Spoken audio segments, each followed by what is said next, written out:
Okay, here's a video explaining our solution to the problem of a ridge cap running into a piece of gable trim. Here's our gable edge. You see that? There's the house. This is the porch I'm standing on, the porch roof. Comes in, and it all becomes one plane on this side, but down here, this bit of roof is lower than that bit. So you have this ridge that runs into the gable. So the problem is, let me show you. So you've got your panels coming along, and then your panels, I wish I'd done this before I secured that, but your panels keep going and you have this big old gap here.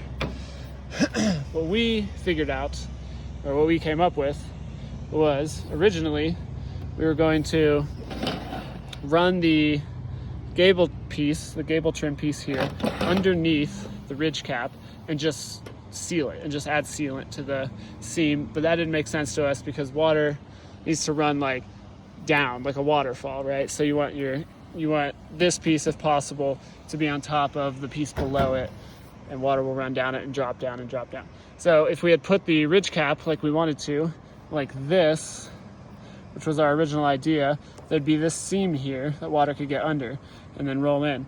So I went over to some roofers and asked them what they would do, and they actually said, I thought it'd be pretty common. They said it wasn't.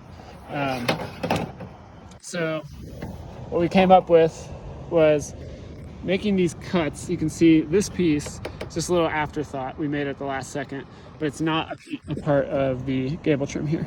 This triangle, however, is. So we found the angle of our roof, made that, marked where the bend would be, and then cut. We left as much material as possible folded up. So if water comes down this and makes it between this, which will have sealant on it later, if it makes it in between there, it will then run into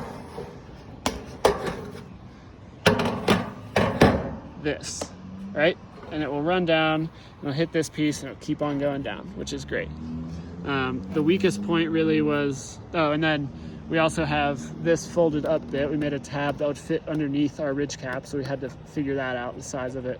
We folded that up in the opposite direction that it was folded. So this end cap that we made on our ridge cap fits over top of that. This rope is really in the way.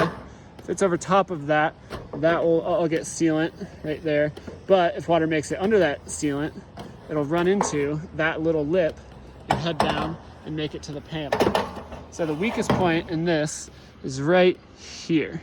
We couldn't figure out a way to foolproof that. So my wife figured out to add this little extra piece we had just underneath. We slid it under there. It goes that way, goes that way. It's got sealant in here. It's got sealant all under this triangle and at this point. So technically still, water could make it past all the ridge cap sealant that we're gonna add, and it could, in theory, then get through to here. And if it got through this sealant and somehow made its way that way, technically it could get to the roof. So we now have like, 0 point whatever percentage that's gonna actually happen. This also adds a couple extra lips here and here. So if water does make it past this, makes it hit here and somehow gets all the way over here, that'll bring it down onto here. So I think we have a pretty foolproof system. Here's the end of the ridge cap that we made. We made that little extra tab because we needed something to secure it to this rib. We need that, so I'll probably clip off that extra. So yeah, the end product will be this, but with sealant all along these edges. Yeah, hopefully that helps somebody, because it was by far the most difficult part of this extremely simple house to roof. And this was our first roof. It's looking pretty good. A couple more bits to go. Pretty psyched. Couldn't find a single video on how to solve this, so hopefully this helps.